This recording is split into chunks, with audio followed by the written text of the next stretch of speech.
আজকে আমার পুরো ভিডিওর ব্লগটি দেখলে আপনারা অবাক হয়ে যাবেন। শুধুমাত্র একটা সকালবেলায় আমি কত কি আয়োজন করলাম। তো অবশ্যই কেউ ভিডিওটা মিস করবেন না। যদি দেখেন তাহলে বোনটার জন্য সবার মায়া হবে, ভালো লাগবে।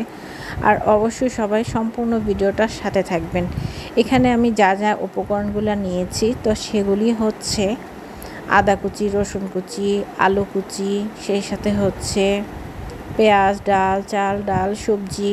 তো সব কিছু দিয়ে কিন্তু আমি একসাথে এক রকমের কিছু রান্না করব না। এখানে আমি ভিন্ন রকমের কিছু রান্না করব। সেই রান্নার ভিডিওর ব্লগটি আমি আপনাদের সাথে শেয়ার করব।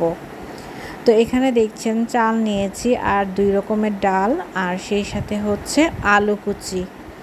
আর এখানে কিছুটা তেল আমি দিয়ে দিয়েছি।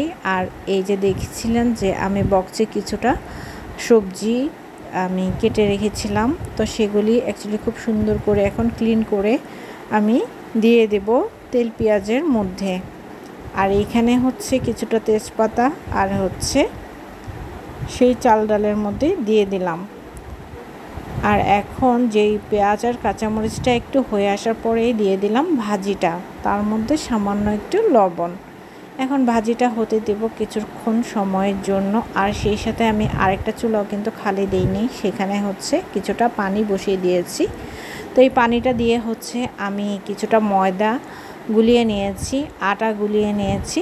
আর এখন হচ্ছে সেই পানিটার মধ্যে কিছুটা রং চা আমি আলাদা বানিয়ে রেখেছিলাম।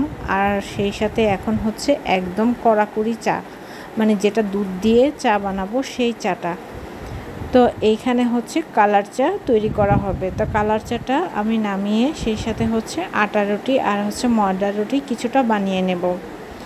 আরও সেই সাথে আমি কি আয়োজন করছি সেটাও বলবো। আর এখানে হচ্ছে আটা, তবে এক একজন আসলে এক এক রকমের খাবার খেলে এমনটা তো হবেই, এটা আর পার্থক্যের কিছুই নেই।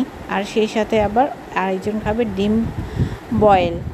তো এখানে ডিম আমি সেদ্ধ করতে দিয়ে দেব। আর ভাজিটাও মাঝে মাঝে আমি এভাবে করে নাড়া দিচ্ছি বন্ধুরা। আর ডিমটা আমি হতে দিলাম, যেহেতু ময়দা গোলানো হয়ে গিয়েছে। আর আমার রং চাও 2 রকমের চা তৈরি করে নিয়েছি, আর কিছুটা রুটিও বানিয়ে নিয়েছি, কারণ কেউ কেউ খেয়ে তাড়াতাড়ি বাইরে চলে যাবে, সেই ক্ষেত্রে আমি কিছুটা তাড়াতাড়ি করে বানিয়ে নিয়েছি।